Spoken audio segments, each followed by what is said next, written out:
Boa noite, yogis e yoginis. Olá, sejam muito bem-vindos, muito bem-vindas. Então, esse é o Papos sobre Yoga, né? Eu sou a Vivian Cunha e primeiro eu queria falar isso, né? A intenção da live essa noite era justamente a gente fazer um espaço para conversar, né? Para tirar dúvidas com sempre um convidado, né? A ideia é trazer convidados, trazer professores de yoga ou praticantes que tenham dúvidas, né? Que queiram buscar respostas, né, que queiram trazer questionamentos para a gente debater aqui, para a gente conversar sobre essas questões. Mas a pessoa que ia vir hoje cancelou, então o que eu pensei em fazer é responder dúvidas, responder perguntas que eu recebi nos últimos dias, por mensagem, por e-mail. Então, eu trouxe diversas perguntas que eu recebi para conversar sobre elas, né? Então, vamos começar. A primeira pergunta que eu recebi foi a seguinte: como lidar com a inconstância dos alunos? Então, essa foi a primeira pergunta que eu recebi, né? E isso é uma questão que muitos de nós, às vezes, a gente lida, né? Às vezes, quando a gente está no início dessa jornada como professor, como professora, às vezes pode até acontecer mais tarde, né? Pode acontecer depois de alguns anos.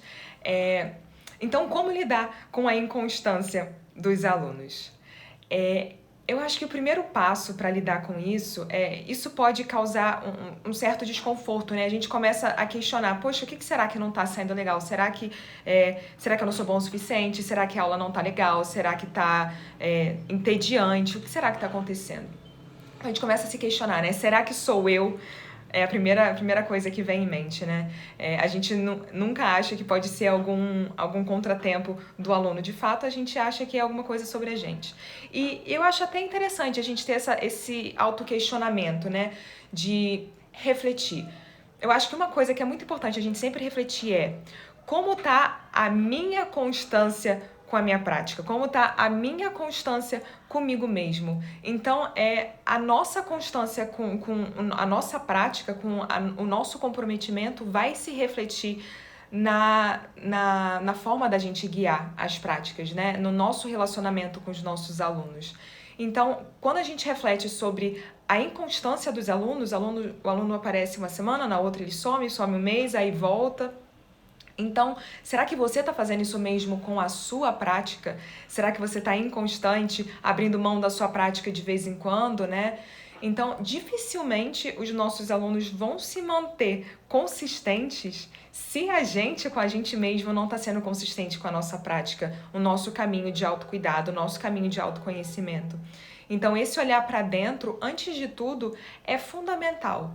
Porque como é que a gente consegue, né, manter a nossa inspiração, manter a nossa energia, manter o nosso cuidado com o outro se a gente não está se cuidando, né? Se a gente não está se aprimorando, se explorando, se conhecendo melhor. Então é importante que a gente esteja firme nessa jornada para que as pessoas se mantenham também, para que a gente inspire nossos alunos a fazerem o mesmo. Então é importante que a gente seja um exemplo nessa jornada. Primeiro passo, então, se você está lidando com essa questão da inconstância dos seus alunos, é perceber se você está constante com a sua prática, né? E aí, eu acho que um ponto que é legal a gente refletir também é lembrar que como professores de yoga, professoras de yoga, nós somos comunicadores. A gente vai desenvolvendo, a gente tem a nossa própria forma de se expressar, de explicar conceitos, pensamentos, de compartilhar filosofia, de instruir os asanas, né? De ensinar os asanas. Então, o que você diz e a maneira que você diz, né, vai se conectar muito bem com alguns alunos e talvez nem tão bem com outros. É que nem uma preferência de um filme, de um livro, né? Tem gente que prefere Fernando Pessoa, tem gente que prefere Paulo Coelho. Enfim, exemplos aleatórios. Então, existe a questão da preferência, né? E preferência é algo muito pessoal. Não quer dizer que um seja melhor ou pior que o outro. São apenas diferentes. Então, é importante a gente também saber que algumas pessoas vão ter umas preferências, né? Que preferem, às vezes, um outro tipo de prática. Às vezes, a pessoa prefere até um outro professor também. Como eu falei, o exemplo dos autores, né? E Isso pode ser um ponto delicado, né? Porque se os nossos alunos se preferir outro estilo, outro tipo de prática, tudo bem. Mas se a gente para pensar, né? Será que o nosso aluno está preferindo outro professor, outra professora? A gente tende a se doer um pouco com isso, né? Mas um passo importante da nossa prática também, da nossa jornada no yoga, é a gente praticar esse desprendimento, né? O desapego, o vairagya, de não achar que o nosso valor é menor por causa disso também. Não medir o nosso valor a partir de um aluno que não está voltando, alunos que não estão voltando. Então, o primeiro passo, sim, é a gente olhar para dentro como está o meu comprometimento com a minha prática, a minha disciplina, o meu autocuidado, o meu autoconhecimento, para que a gente seja um espelho, né? Para que a gente possa refletir isso nos nossos alunos, mas também a gente entender que existe a questão da preferência e tudo bem também, né? Então vai sim ter muita gente que vai se conectar com você, com a sua autenticidade, com o seu estilo, né? Vão gostar muito da maneira que você faz, né? Do como você faz, como você se comunica, como você guia a prática. Só que cada um de nós tem preferências, cada um de nós tem pontos fortes. Então, por exemplo, você pode ser um professor, uma professora que gosta mais de falar da filosofia. Você pode talvez gostar mais de achar mais importante focar no alinhamento das posturas. Pode ser que você goste de falar da história dos asanas. Pode ser que você goste de falar mais de anatomia, focar na questão da anatomia.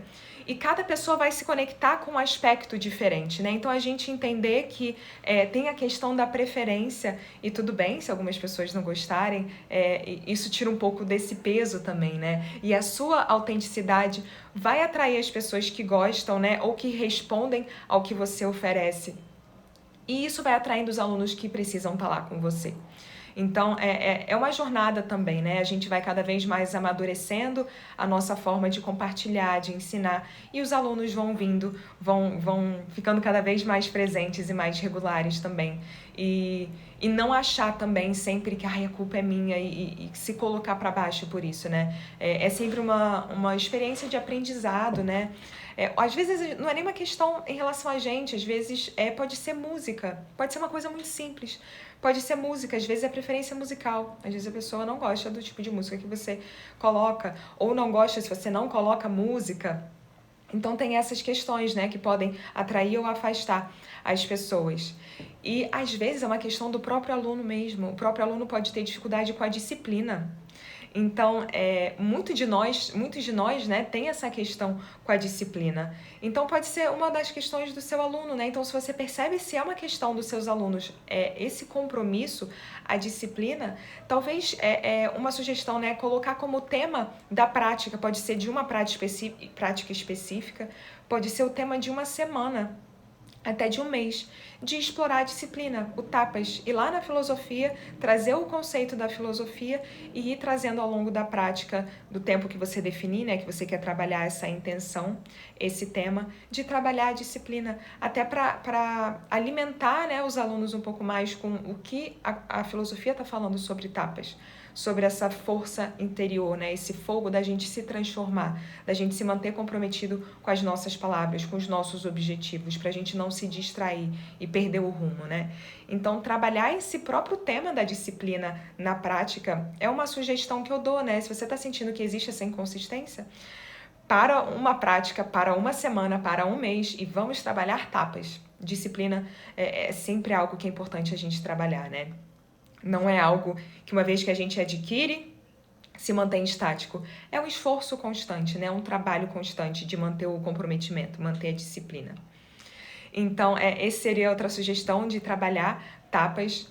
E outro ponto também que, assim, é legal a gente manter um canal aberto de comunicação com os nossos alunos, né? De ter esse momento de perguntar, de conversar no final da prática. O que você está achando da prática? Como é que está sendo para você? Ou tem alguma forma que, se você não se sentir à vontade de fazer essa abordagem, de talvez enviar um e-mail, né, encontrar uma regularidade, mandar um formulário de pesquisa ou deixar um papelzinho lá para preencher, no caso de aulas presenciais, né, quando isso acontecer, ou se isso está acontecendo para você. Então, tem uma forma de avaliar, de buscar o feedback, né, buscar a opinião dos seus alunos, das suas alunas, com alguma regularidade. Pode ser algo mensal, pode ser algo quinzenal, pode ser, enfim, a cada 3 meses, o que você achar que faz sentido para você perceber o que está funcionando, o que eles se relacionam de uma forma mais profunda na prática e o que nem tanto, né? O que tem espaço para crescer, para ser aprimorado. Então, esse canal com os alunos é de perguntar mesmo, né? Às vezes até perguntar, tá tudo bem, você não tá mais vindo tanto. Acho que esse canal também é muito válido, de realmente dialogar, conversar sobre isso, né? Sendo uma dessas estratégias para os alunos serem mais constantes, tornarem-se mais constantes, né? Então, como eu falei, né, recapitulando, olhar para você mesmo, como está a sua constância com a sua prática, se você sentir que seus alunos estão inconstantes, não estão vindo com regularidade. Saber que às vezes é uma questão de preferência, né? Tudo bem, pode ser que um aluno X não goste tanto de frequentar a sua prática, goste de outros professores, mas vão ter diversos alunos que vão preferir a sua prática, né? Ser autêntico é sempre muito importante, para que a gente fale a partir da nossa verdade, do nosso coração, né? A gente não precisa tentar imitar ser outra pessoa. As pessoas certas, os alunos certos vão se aproximar e vão se identificar e se conectar com você. Pode ser questão de música, né? Então talvez trabalhar o silêncio na prática. Eu particularmente não uso música para prática, foi assim que eu aprendi na tradição, porque professores que eu tive falaram que é importante a gente saber, enquanto professores, enquanto praticantes, a gente incentivar, tanto nos nossos alunos quanto na gente, esse silêncio interno, né? Esse espaço para a gente não se distrair com o que está acontecendo ao nosso redor. A ideia do pratyahara, né? A gente recolher os nossos sentidos para a gente investigar o nosso mundo interno.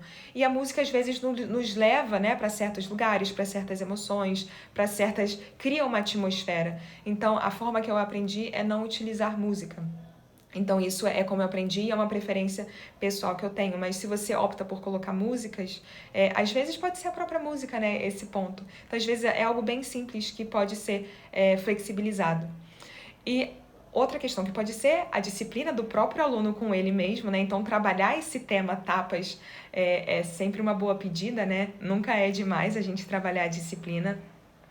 E também a conversa, abrir esse canal do diálogo, de questionar para os seus alunos, pedir feedback, como eles estão se sentindo com a prática. É sempre uma opção legal também manter o canal aberto. Então essas são as minhas sugestões em relação a uma possível inconstância de alunos, né, na sua prática. Eu vou para a próxima pergunta que eu recebi. E essa é muito interessante, né? Quantas aulas dar por dia para que o corpo não sinta? Então, nós como professores, professoras, às vezes a gente se sente esgotado, né? A gente se sente sem energia. É um lugar que a gente tá de compartilhar, né? De se abrir para o outro, né? Nossos canais estão abertos para a gente doar, para a gente trocar, para a gente compartilhar. Então, é muito importante que, como a própria filosofia fala, né?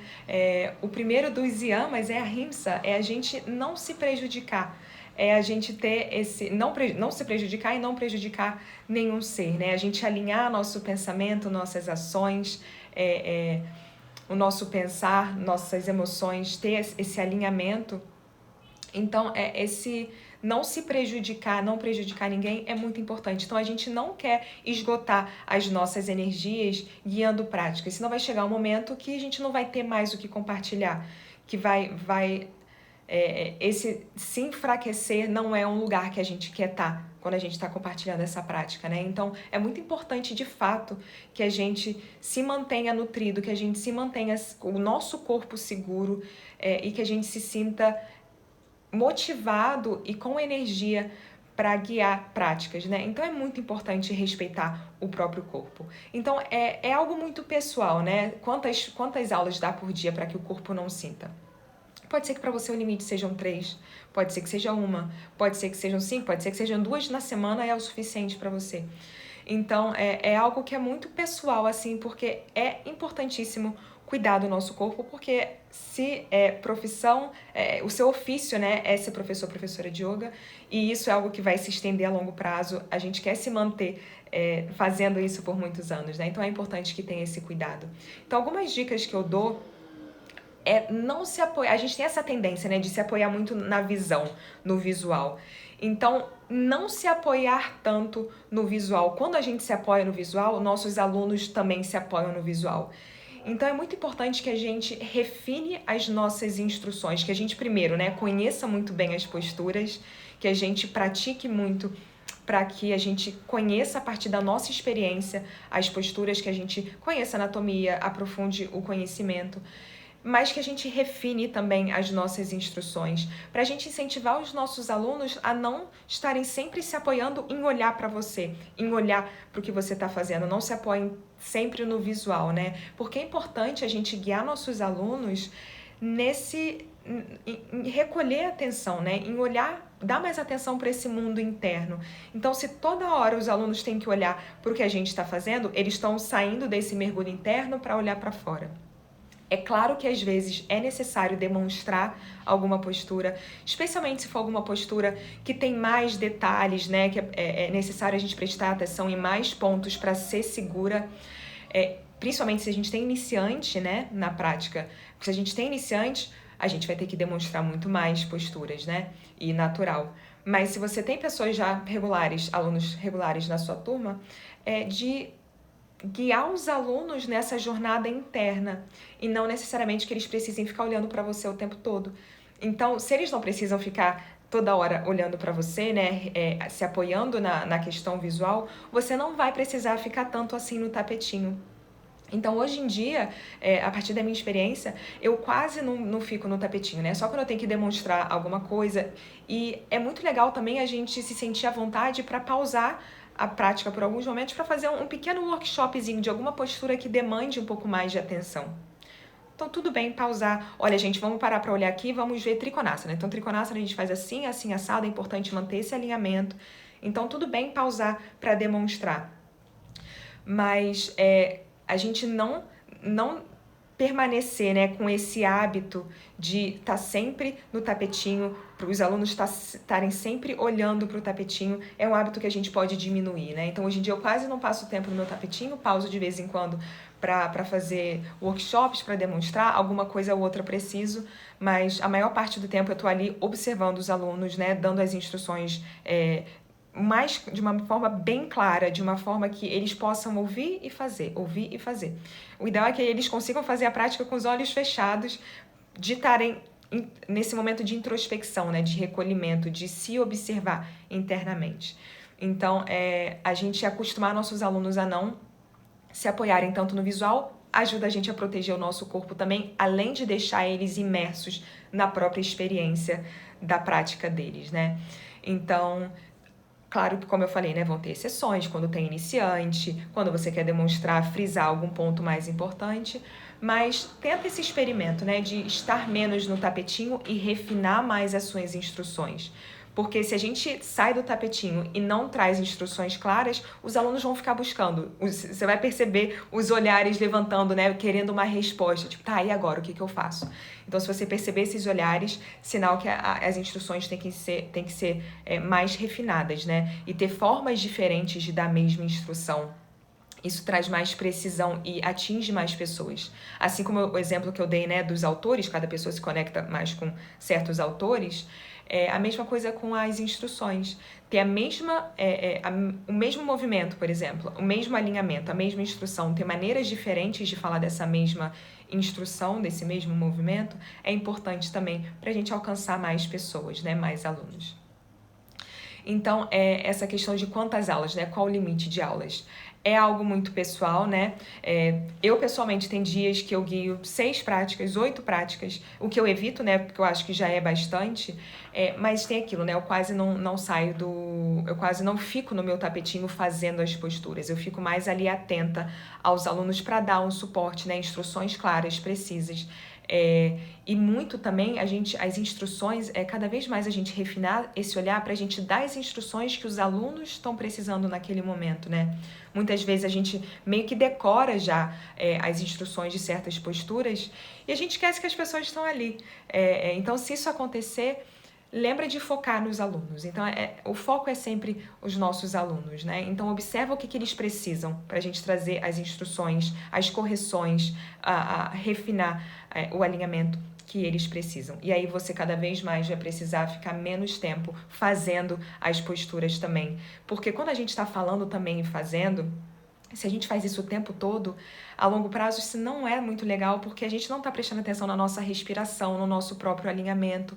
Então, isso vai enfraquecendo a nossa prática, né? A gente pode criar lesões por conta disso. E tem a questão, né? A gente como professor, não sei se isso acontece com vocês, por muito tempo, né? Quando eu passava muito tempo no tapetinho, eu fazia muito um lado, e geralmente a gente faz o lado direito antes, eu fazia sempre o lado direito, e meu lado esquerdo ficou esquecido por muito tempo. Então a gente vai criando esse desequilíbrio, né? Se a gente tá sempre no tapetinho. Então é importante também a gente saber os alinhamentos, né? Saber demonstrar também, mas também saber se afastar, até pra gente refinar o nosso olhar no outro. Se a gente tá no tapetinho, a gente não consegue ter tanta atenção para os nossos alunos, dar essa atenção para eles, né? Então, para manter o corpo seguro, para não cansar, né? Como foi a pergunta, para que o corpo não sinta, digamos assim, a gente cuidar do nosso corpo, né? Não refinar nossas instruções para não depender tanto disso. E sempre observar o seu limite, né? Porque guiar práticas é troca de energia. É uma grande doação, né? Então é muito importante a gente se cuidar. A gente tá lá firme, presente no nosso autocuidado todos os dias. Porque se a gente tá se sentindo sem energia, tá se sentindo fraco, vai ser mais difícil, vai demandar uma energia, assim, gigantesca pra gente guiar uma prática. Então, respeitar o seu limite pessoal, que pode ser diferente de outra pessoa, né? Para um professor pode ser que, como eu falei, pode ser uma prática o suficiente, para alguns pode ser 10, 6, enfim. Então é algo muito pessoal também, desde que você se perceba, sinta o que funciona para você e o que não funciona, pensando nesses comentários que eu fiz antes, né? Desses cuidados, esses pontos de atenção que a gente pode ter. Vou para a próxima pergunta. Esse é legal, hein? Qual é a principal dica, não que os outros não sejam, qual é a principal dica que você pode dar para evitarmos lesionar os alunos?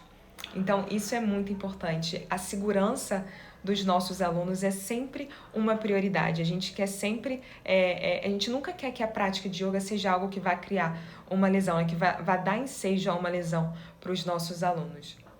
Então, o primeiro passo para nós, enquanto professores e professoras, é conhecer profundamente as posturas. E como que a gente faz isso? Estudo e prática. Então, tem muito esse questionamento, né? Eu vejo isso muito acontecendo entre professores. A gente só vai ensinar as posturas que a gente pratica, ou tudo bem a gente praticar, a gente ensinar posturas que a gente não pratica ainda, ou que não é acessível para o nosso corpo. Então, isso é um questionamento muito interessante, né? E tem professores que vão defender os dois posicionamentos. Mas assim, é importante, se você optar por ensinar posturas que você não pratica, é importante que você, pelo menos, saiba a base, que você sinta no seu corpo a base, o fundamento daquela postura, porque cada postura é uma construção, né? Tem diversos estágios, diversos momentos da postura, então talvez você não faça aquele estágio 5, digamos assim, mas que você consiga fazer os estágios no meio do caminho. Talvez você consiga ir para o 1, 2, 3. Então, se você chegar no 3 e conseguir demonstrar o 3, vão ter alunos que vão chegar no 5 e ótimo também. Você sabe o fundamental, a base, o alicerce da postura. E aí você pode deixar também os alunos que têm que já estão nesse lugar de seguirem à frente, né? Então, mas é importante que você sinta pelo menos alguns estágios da postura, né? Eu não me sentiria confortável ensinando algo que eu nunca fiz, não sei nem a base, meu corpo nunca experimentou isso. Então, eu acho que é muito importante a gente ter o estudo e a prática pra gente saber exatamente o que a gente está fazendo, né? Eu acho que é muito complicado a gente ensinar algo que a gente viu num livro, viu numa foto nas redes sociais, olhou a foto, vou ensinar logo em seguida, né? É importante passar pelo filtro do nosso corpo, a gente experimentar, sentir o que está acontecendo, o que eu estou fazendo. E a partir dessa experiência, a gente ir compartilhando, né? Entender o mecanismo da postura, praticar e aí ensinar, né? Então, outro ponto para a gente evitar que nossos alunos se lesionem é prezar por um bom alinhamento. Então, isso é muito importante, né? A gente tomar o tempo que for necessário para ensinar as posturas. Como eu falei ainda há pouco, né, em outra pergunta, às vezes a gente vai precisar pausar e fazer um pequeno workshopzinho. Vale muito a pena. Se você está vendo que a maioria dos alunos não está com o alinhamento correto, qual é o ponto de aprofundar a postura, né? Qual é o ponto de passar para outra postura? Pausa. Gente, vamos agora pausar e vamos olhar. É assim, assim, assim, assado. Então, toma o tempo necessário para tornar a postura segura para todos os alunos, né? Então, se precisar pausar, fazer um workshop, faça isso sem culpa. Às vezes a gente fica, mas vai quebrar o fluxo, né? E, será que vai ficar chato, vai ficar entediante? A segurança é algo muito importante, né? Principalmente algumas posturas específicas. Salamba Sarvangasana, por exemplo, né? É uma postura que pode comprometer o pescoço. Então, é importante a postura da vela. Então, é importante que a gente tome cuidado mesmo, porque a gente não quer que ninguém saia da prática lesionado, né? Então, prezar pelo bom alinhamento. Conheça você o alinhamento antes e compartilhe esse alinhamento correto para prezar pelas lesões, né? Para evitar lesões. E eu falei, né, eu falei agora sobre as lesões porque eu ia falar justamente isso, porque às vezes já tem pessoas que estão com lesões e vêm para a prática, né? Então, se isso acontecer, se a pessoa já tiver com lesões, é importante também a gente conhecer modificações da postura, dar opções alternativas à postura, para que a postura também seja acessível a essa pessoa, né? Então, e tem aquela história que eu falei também, né, dos estágios, né? Quando a gente vai construindo a postura, vai tendo vários estágiozinhos. Então, dá a opção de ficar no estágio 1 da postura, opção de ficar no estágio 2. Um exemplo, né? Por exemplo, a postura do guerreiro 2, Virabhadrasana 2. Então, a gente postura lá, né? Braços esticados, a gente está com o joelho da frente dobrado, ângulo de 90 graus. Se o aluno tiver uma lesão no joelho, tudo bem ele não ir tão fundo na postura. Então, se você sabe que você tem um aluno, uma aluna que está com o joelho lesionado, deixa essa opção. Quando você der essa instrução de dobrar o joelho, né?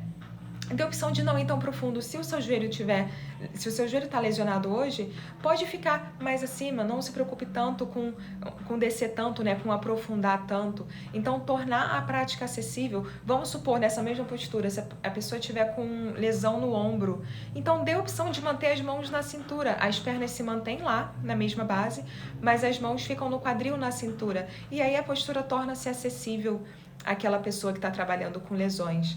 Então é importante a gente explorar as modificações das posturas, ter variações para que aquela postura torne-se acessível a algumas pessoas. E se aquela postura, né, que estão com lesões, se a postura não for acessível, ter uma outra alternativa que se assemelhe, mas que não intensifique, né, o que aquela pessoa está trabalhando, o que ela está se recuperando, né, a lesão que ela possa ter. Então, dê opções. Pode ser uma variação, né? Ou pode ser uma das opções do degrau, ou pode ser uma postura alternativa diferente da que você está ensinando, mas que tem uma intenção parecida. Então, é muito importante a gente prezar pela segurança física dos nossos alunos, né? E também energética. É importante a gente construir uma prática que mantenha a pessoa saia da prática com uma sensação de equilíbrio, né? A gente sempre quer que nossos alunos saiam da prática se sentindo melhor do que eles entraram, né? Então, a gente prezar por todo esse cuidado do alinhamento, de saber o que a gente está fazendo energeticamente com as posturas, né? Conhecer a questão energética das posturas, além da física que eu estava falando esse tempo todo, né? Da questão anatômica, biomecânica, é muito importante a gente conhecer isso, mas também aliada à questão energética das posturas. Então, vamos para a próxima pergunta. Muitos alunos procuram yoga por causa das posturas mirabolantes. Como lidar com isso? Bom, isso é uma questão que acontece bastante, né? A gente vê essas posturas super chiques e acrobáticas nas redes sociais e muita gente quer fazer igual, né? Também quero tá lá, né? Também quero explorar essas posturas. E muitas vezes isso se torna o foco e esse não é exatamente o foco, né? Então, eu acho importante, se você percebe que seus alunos estão preocupados em fazer postura X ou Y, eu acho que a gente trazer qual é a essência da prática, né? O que é o yoga de verdade? Falar sobre a filosofia do yoga, né? Falar que yoga não é asana, o asana é uma parte da filosofia, né? Uma parte desse universo do yoga, mas é uma parte. Eu gosto de falar que é a pontinha ali do iceberg, né? Porque muitas vezes, a maioria das vezes as pessoas se atraem pelo yoga através das posturas físicas, mas existe um campo, assim, um espaço, matéria, né? Gelo, né? No caso iceberg, gigantesco embaixo da superfície. Então, ir trazendo esses conceitos da filosofia, né? Trazer a prática de pranayama, de meditação para todas as práticas é muito importante. E também a gente não precisa enfiar a goela abaixo dos alunos, né? De yoga não é asana acrobático, não vamos fazer e fim das contas. É isso, né? Eu tenho um professor que ele falava algo que eu acho, assim, incrível, que a gente, enquanto professor, professora, a gente quer encontrar os nossos alunos onde eles estão. Então a gente não precisa forçar nada, a gente não precisa chegar lá falando, olha, a verdade é essa e você tem que acreditar no que eu tô falando e é isso, se vira. Então é importante que a gente esteja aberto a encontrar os nossos alunos, né? Encontrá-los onde eles estão. Então, se ele está buscando aquilo, a gente pode trazer com consciência, né? Com cuidado, uma postura, talvez, né? Com toda uma preparação que traga essa sensação do desafio. Às vezes os alunos estão buscando um certo desafio, então a gente pode trazer um desafio desses, né? Muitas vezes o grande desafio é a meditação. Então, muitas vezes é mais importante a gente dar para os nossos alunos o que eles de fato precisam, né? Em vez do que o que eles querem. Mas dá pra gente equilibrar isso numa balança, né? O que de fato eu posso trazer que não seja tão contrário ao que aquela pessoa está buscando. E aos pouquinhos a gente encontra o nosso aluno onde ele está, e aos pouquinhos a gente vai caminhando junto, levando para onde a essência, né? Para onde é o objetivo da prática. Então, é tudo uma questão da gente ir trazendo aos poucos e plantando a sementinha, né? Do que é, de fato, o yoga. Porque acontece e é inevitável que, hoje em dia, as pessoas se atraem pelos asanas, né? Pelo que elas veem, pela aparência. E foi uma porta de entrada para muita gente. Eu fui uma pessoa que comecei a praticar por conta da prática física. Para mim era um exercício físico, né? Até falando isso, já falei isso algumas vezes, né, em outros vídeos. Eu tava lá na academia, tava correndo, vi que tinha, ou fazendo musculação, não lembro, vi que tinha uma prática de yoga, falei, nossa, que legal. Ouvi dizer que traz bem-estar, né? Que a gente se sente bem depois, vou lá ver o que é. Então, pode ser a porta de entrada para muita gente, mas não significa que a pessoa vai se manter nisso, né? É uma questão da gente ir trazendo os ensinamentos e compartilhando o nosso conhecimento, sendo esse exemplo. E a gente vai aos poucos, né, plantando essa sementinha e regando essa sementinha. Então, a gente não precisa forçar nada, né? Que seja um processo gradual. Acho que dá tempo para mais perguntas.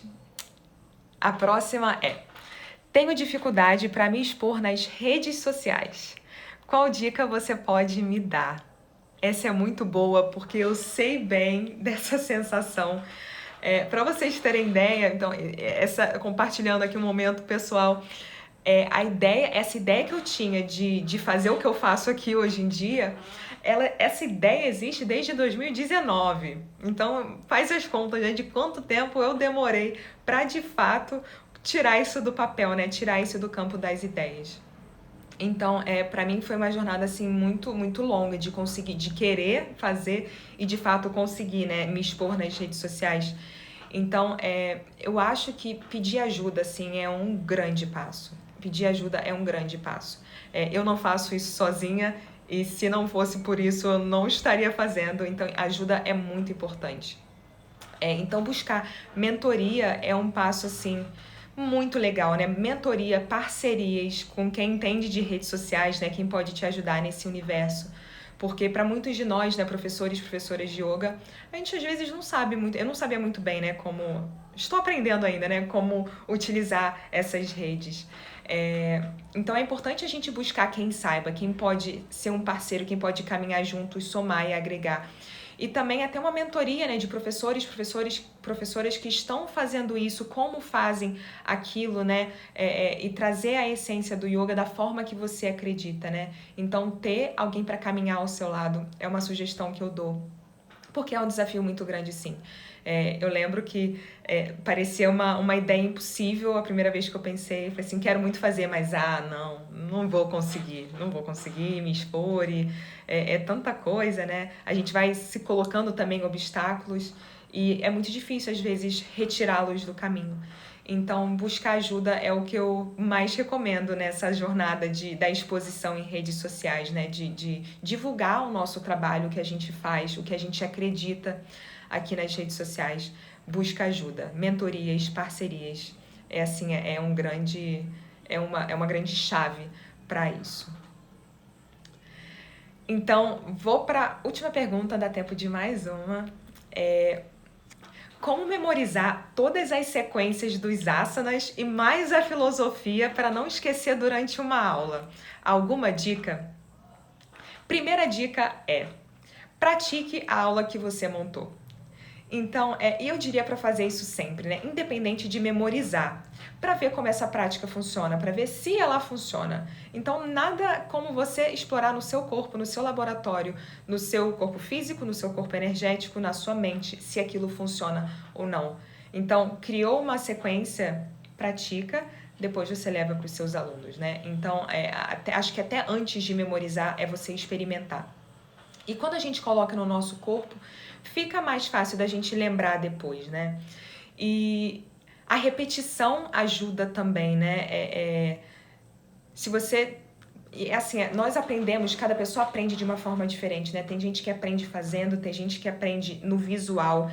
Então, eu tenho muitos alunos, né, que eles desenham, nos cursos de formação, eles desenham aquele boneco de palitinho para memorizar melhor. Tem gente que ouvindo, então tem que ficar falando em voz alta, né? Que aprende melhor, são aprendizagem auditiva. Então, a gente saber qual é a melhor forma da gente memorizar, né? Essa ideia de querer lembrar. Então, às vezes, fazer o seu desenho de palitinho, às vezes ficar falando, né? Repetindo, mas sem eliminar esse primeiro passo que eu falei, de praticar a sequência que você criou. Experimentar no seu próprio corpo, né? E aí a repetição disso a gente vai lembrando, né?